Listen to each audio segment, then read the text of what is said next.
Wanderer, Chapter 3, Europe, London to France to Spain. I sleep a few hours, wake up still wired. What are these paranoid delusions? What if another trippy hallucination happens? Why am I so fixated on God? I get out of bed, grab my backpack, sling it over my shoulder, walk out the door to my room, down to the hallway, to the front desk, to the lobby to check out. I walk to the nearby train station and get a ticket to Ostend, Belgium. The short train ride allows me to escape Amsterdam with half my sanity still intact, hopefully. I arrive in the small port town and disembark from the train. I manage to hitch a quick ride with a group of other 20-somethings in a van to the docks, where I purchase a ticket on a ferry boat to England across the Straits of Dover.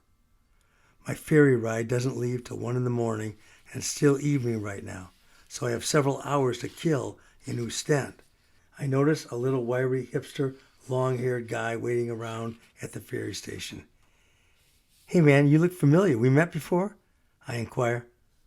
"Oh yeah," he retorts. "I saw you at the Paradiso in Amsterdam, but you were on a far-out trip. Didn't think you'd remember or recognize me." "I'm Steve from the USA," I say, extending my right hand to greet him. "I'm Treewater," he says. "I live in Amsterdam. I'm heading over on the Dover ferry to a town called Bournemouth in South England to visit some friends." "Cool, man. I'm heading to London," I say. "We have several hours before the ferry departs, so you want to take a walk into the town of Ostend with me?" "Sure.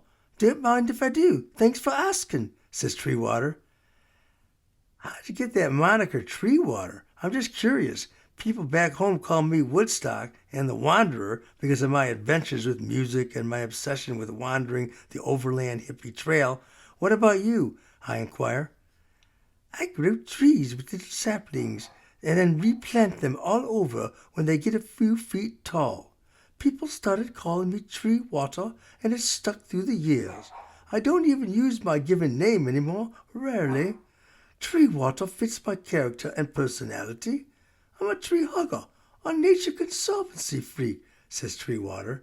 From the port docks, we walk to and through the small resort town, ending up in a little downtown area.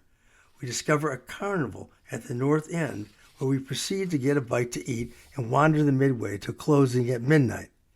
Then we make our way back to the docks in time to board our car ferry boat. We are the only walk-on passengers. Everyone else arrives in a vehicle. The vessel leaves an hour past midnight for a 5-hour voyage to Dover, England. All the passengers congregate on benches in the middle of the boat. I go off to the side and look out at the dark waves slapping against the ferry. We ride the waves and slice through the water in the cool night breeze. The wind whips hard in my ears and chills me as I cover each ear with the palm of my hands. I'm tired. It's late. Treewater is sleeping on a bench, sitting up with his head and chin resting on his chest. Many passengers are sleeping in the same way. All bench seats are filled. I find a spot on the floor next to Treewater's bench and sit down, folding my legs underneath me and leaning against the side of the bench. I drift off. I jerk awake with the change in the speed as the boat slows down and the rustling of people moving about. When we get back to land, the ferry pulls into one of the docks. All the passengers get in their vehicles and drive off the ferry boat. I'm stranded at the boat dock with Treewater. We try to hitch a ride to London with several people, but are turned down because they don't have room or don't like us hippies. My body aches and I'm exhausted. Treewater is heading in a different direction, so we split up just outside of Dover. It's about 75 or 80 miles from here to London. I stick out my thumb to hitch a ride as I shuffle alongside of the road. A guy in a truck finally stops for me. He motions for me to hop in the back of the truck. In seconds, I drift off to sleep, all snuggled up against my backpack as the driver heads down the road. The driver honks the horn and wakes me up a few hours later, and I discover I'm in the middle of London at 10 in the morning. I wander around the streets of London into the early afternoon. I meet a couple of young women from Long Island, New York, while walking about. Jennifer and Tracy give me the lowdown on hostels for students in this general vicinity of London. I make my way to a hostel near St. Paul's Cathedral on Oxford Street. I locate the hostel, arrange for a bunk to call my own, then drop off my gear in my room. I'm going to walk around a bit more and check out my surroundings. As I'm leaving the lobby of the hostel, I notice a beautifully tanned, shoulder-length haired blonde. "Hi, how are you? I'm Steve," I say. "I'm Joanne from California," she responds. "Ah, we're both from the States," I say. "I'm from Michigan. Are you from L.A. or San Francisco or somewhere in between?" "I'm from Berkeley. I go to Stanford," she says. "Hey, I've got a little hashish if you want to smoke some." "I got a pipe," I say. "Let's go find a private place." As we go walking down the street, we meet up with a guy named Dell, who is a friend of Joanne's. Dell has a guitar strapped to his back that he carries with him wherever he goes. Then we meet up with a friend of Dell's, a guy named Jack from Colombia, South America.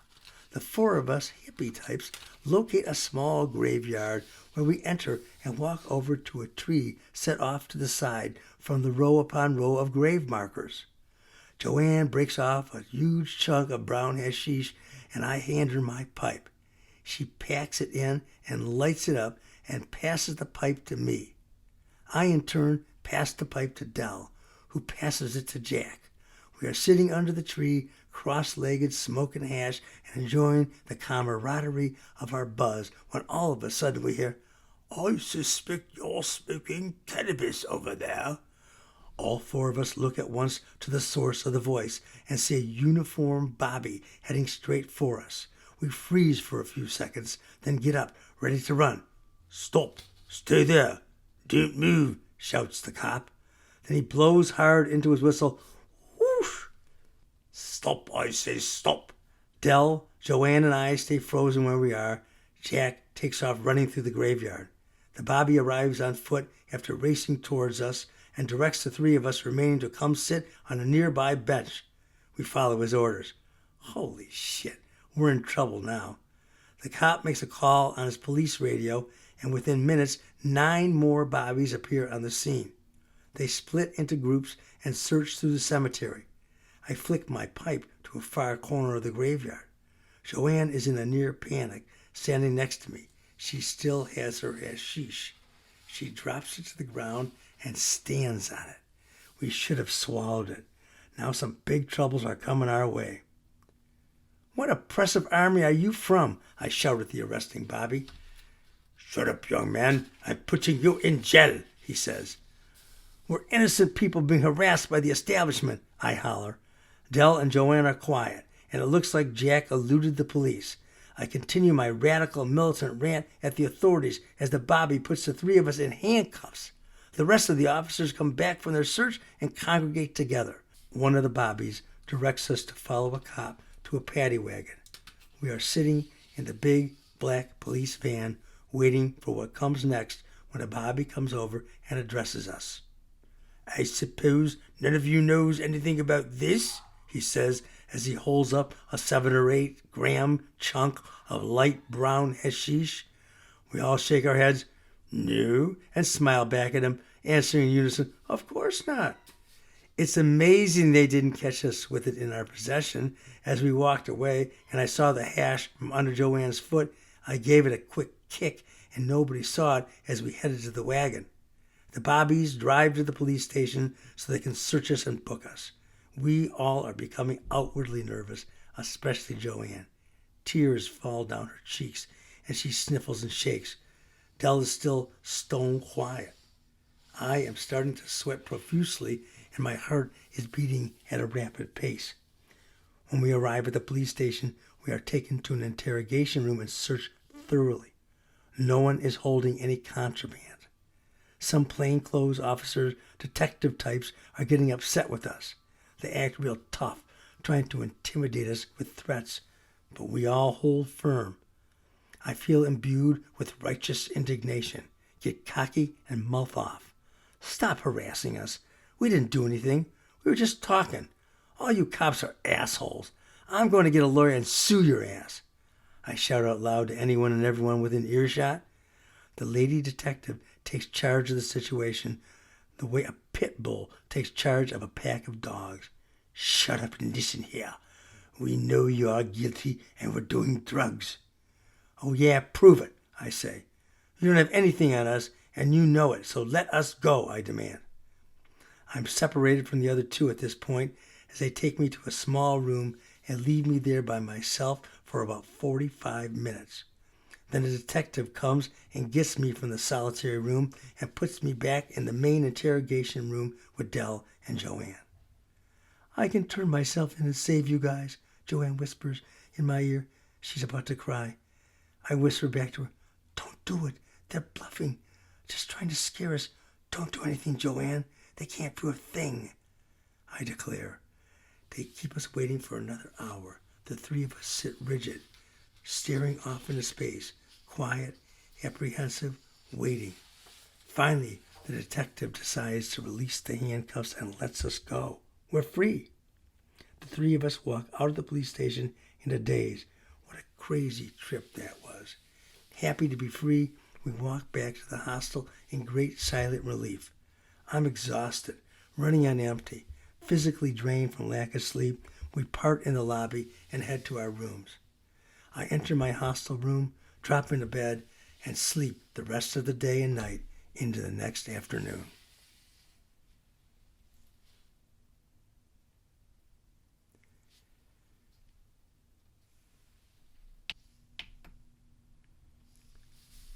It's a new day in London. I'm well rested after such a crazy experience yesterday. I'm relieved I didn't start this day in a jail. I'm ready for a new day of adventures. I head out the lobby and onto Oxford Street heading downtown. I'm walking to Trafalgar Square and Piccadilly Square. My walking companion is a young Canadian woman, Janet. Where are you from in Canada, I inquire. I live in Thunder Bay, Ontario. That's on Lake Superior, right? She nods her head as we continue our walk.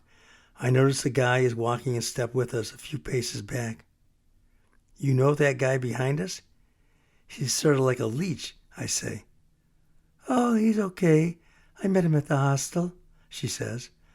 I stop and turn around to introduce myself, but the guy is suddenly nowhere to be seen. Then we get to Trafalgar. I end up losing Janet in the crowd.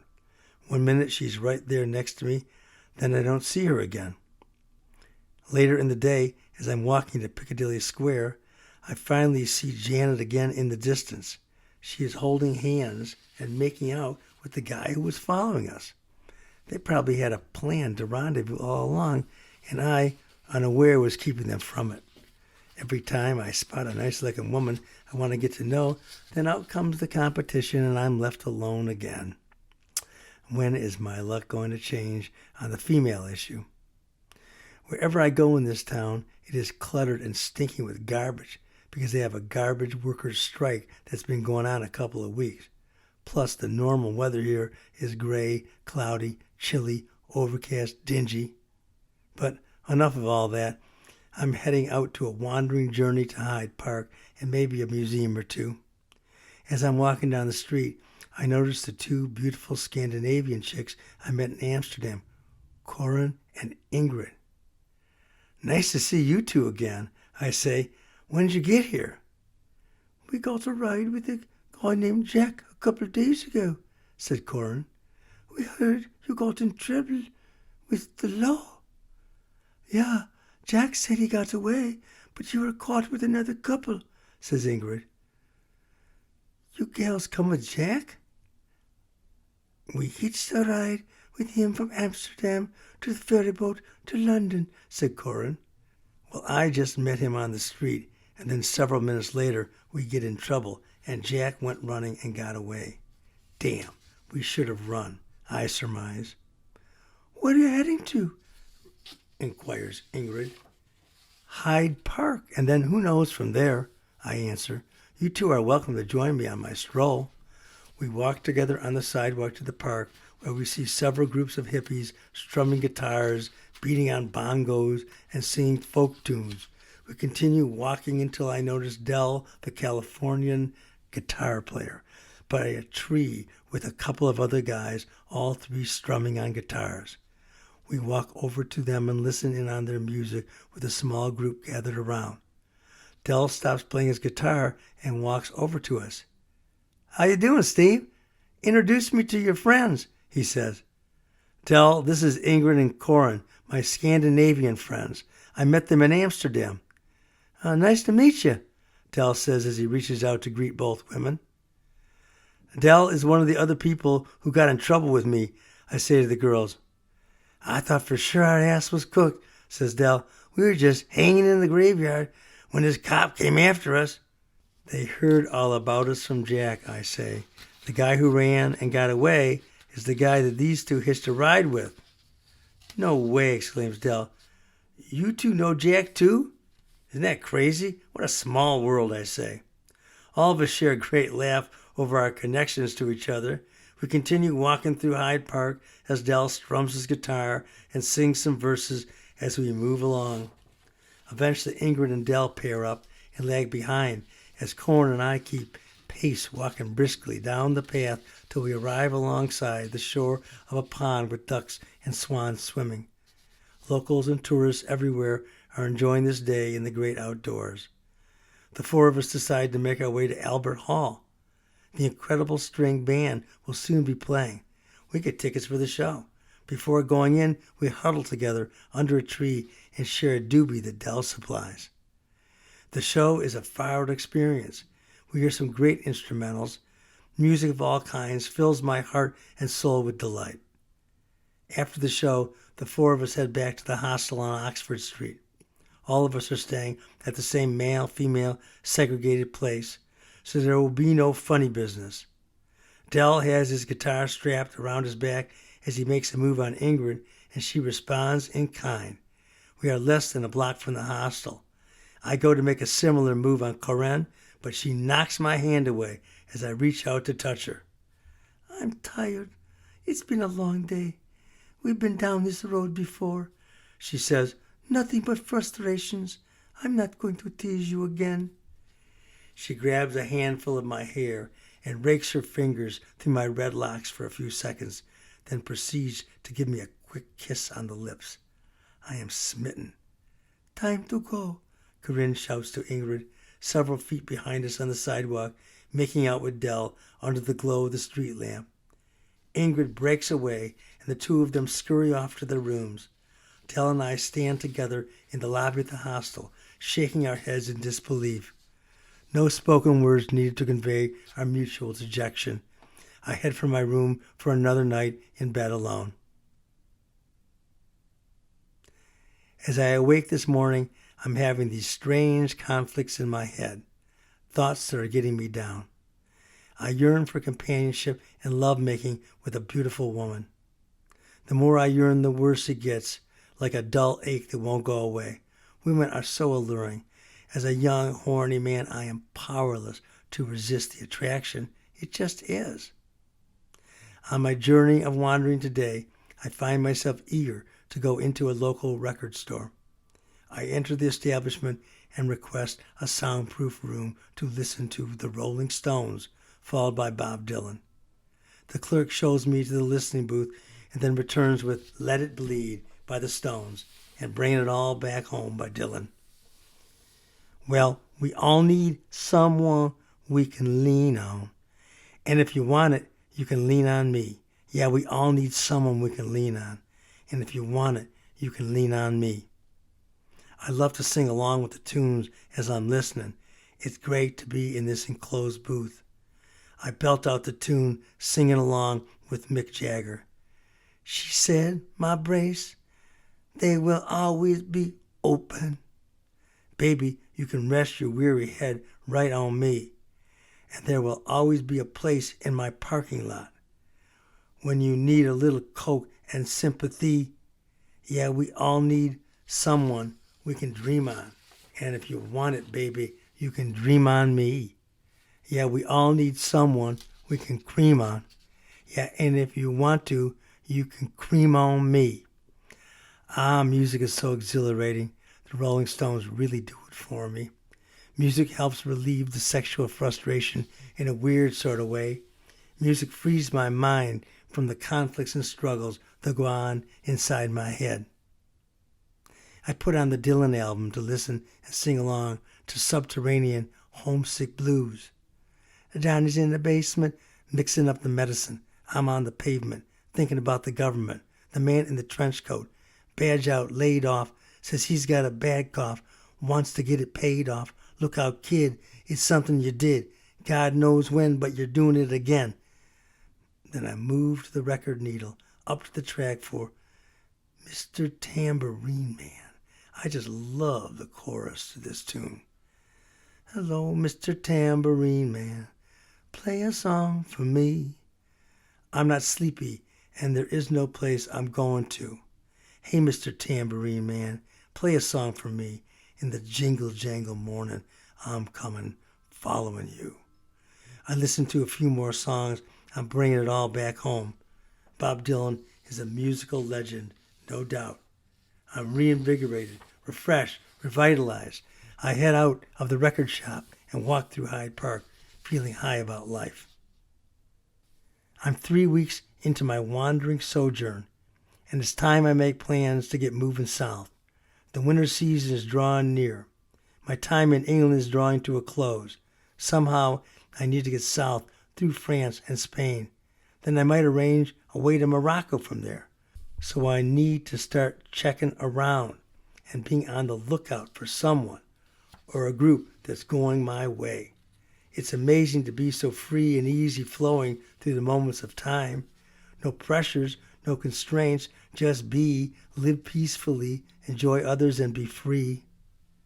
When I get back home from my wandering journey to live in the rest of my days in America, I will always have these free-spirited, wandering memories. I'm carving into the history of my todays and yesterdays. Life is good. I realize I'm having a moment of clarity right now with my optimism.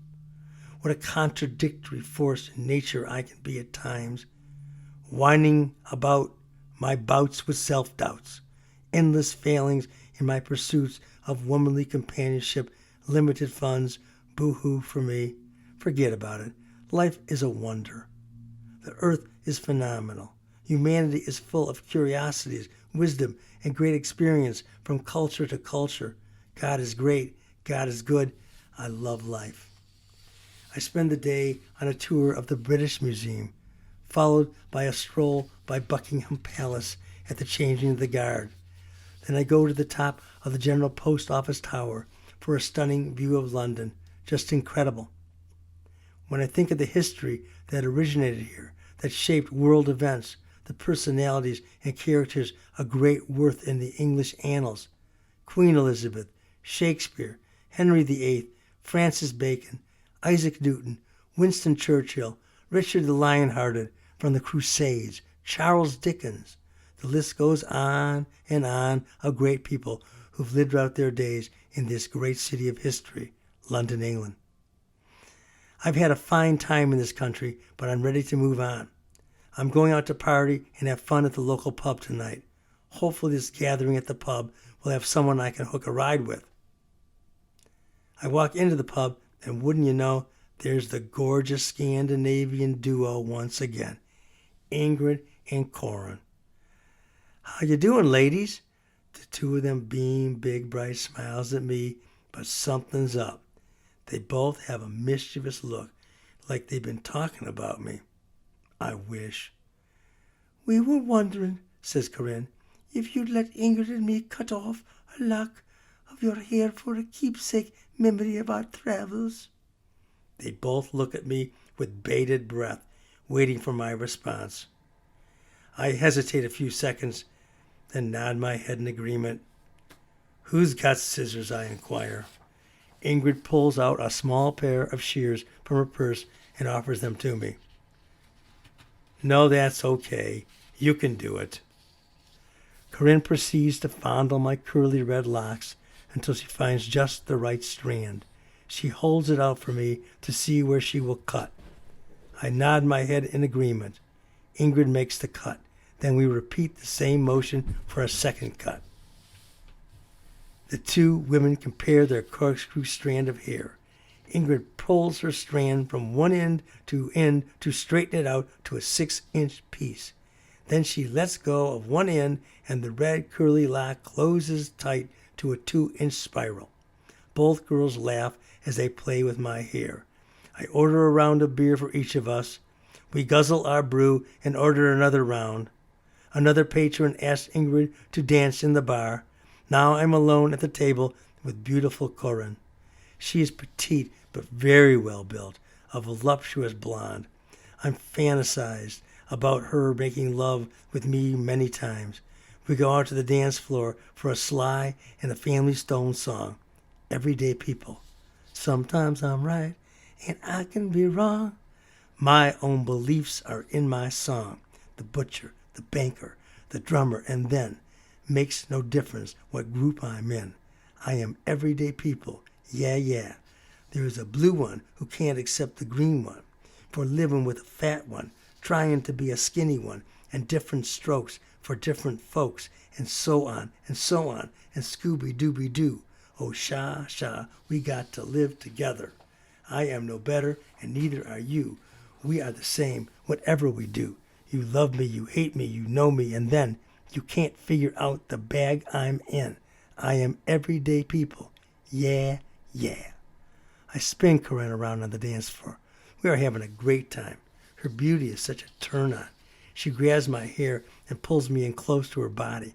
We kiss tongue to tongue, then break away to move to the music and join in singing the rest of the song together.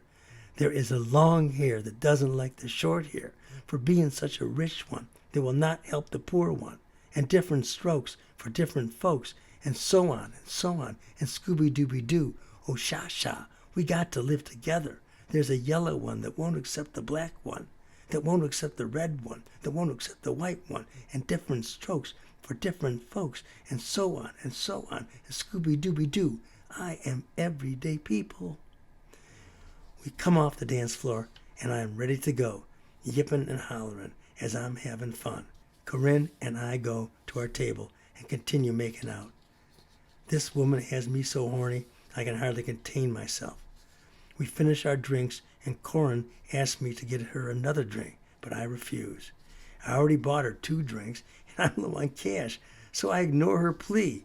Then Corinne goes off flirting with another guy in the bar to see if she can get someone else to buy her a drink.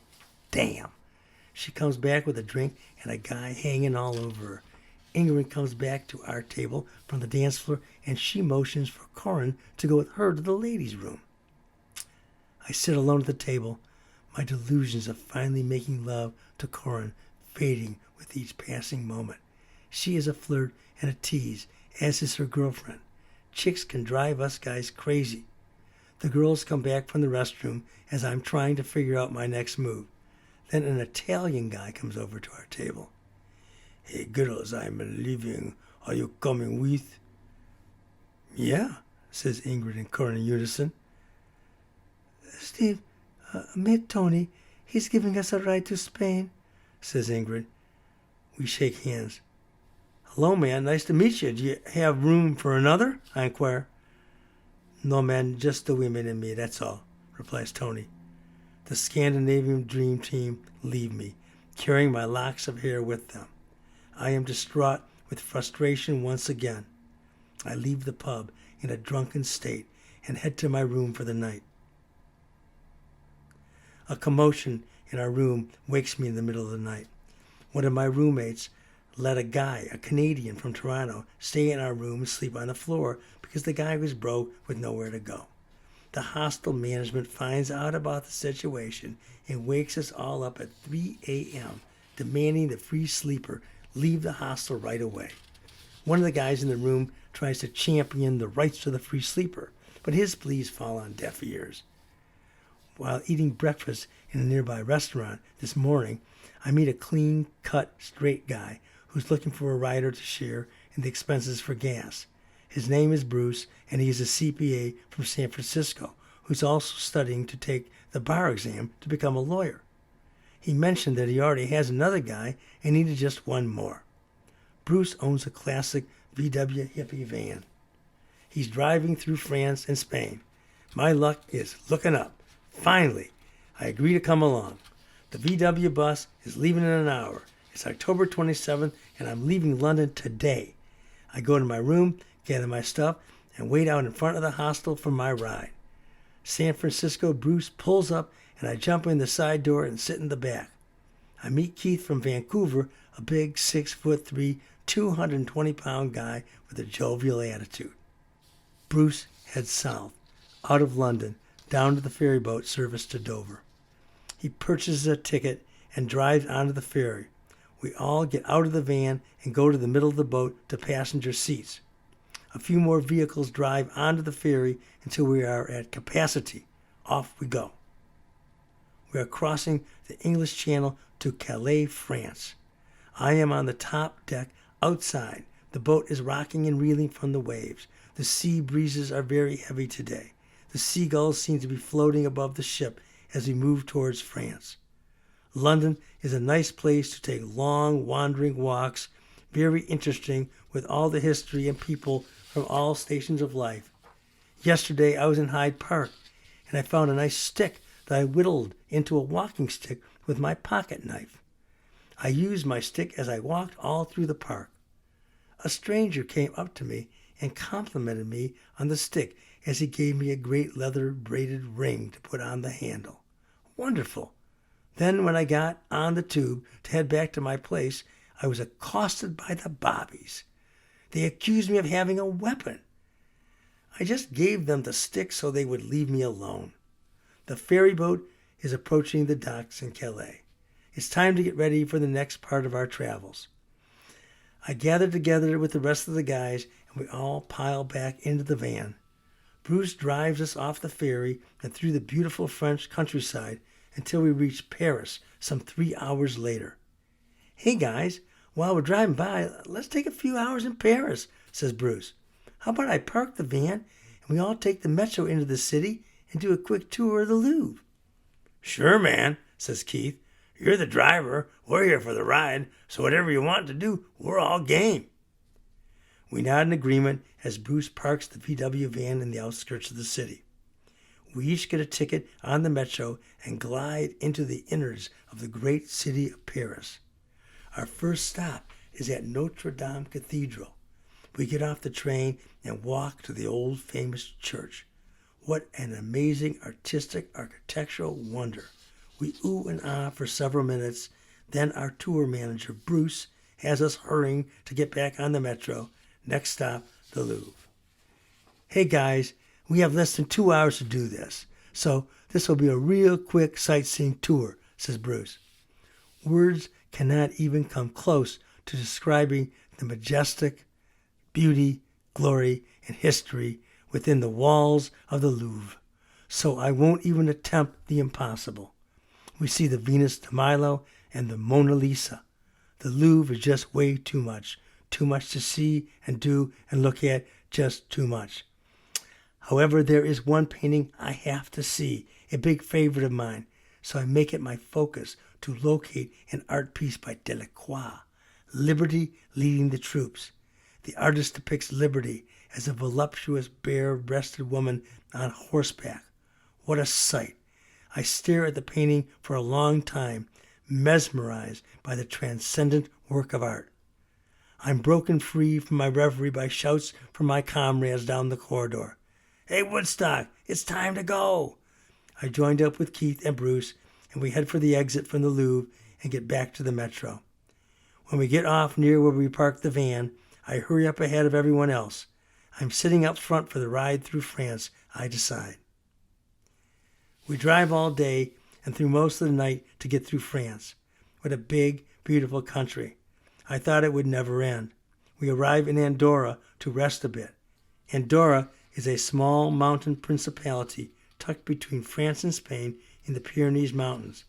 The mountains here are sparse of greenery and so rugged, hard, powerful, and beautiful.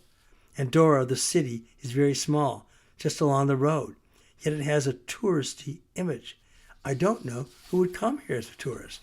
Come to think of it, I guess we are tourists, although just passing through. It is pitch black when we arrive. Bruce locates a small parking lot and shuts off the van. Each of us nods off in the vehicle. It's morning time, and we are back on the road to commence our grueling journey. The Pyrenees Mountains just come out and grab you. We take one hairpin, bone-jarring, teeth-rattling turn after another as we wind ourselves through the mountains. San Francisco Bruce is doing a good job of driving. Our lives are in his hands. I feel I'm about to flip and upchuck on some of these turns, where you look down out the window and see nothing but air straight ahead as the driver hugs as tight as possible to the mountainside. We are coming out of the mountains into mainland Spain now. Bruce is taking us to Barcelona, which is only a few hours from Andorra.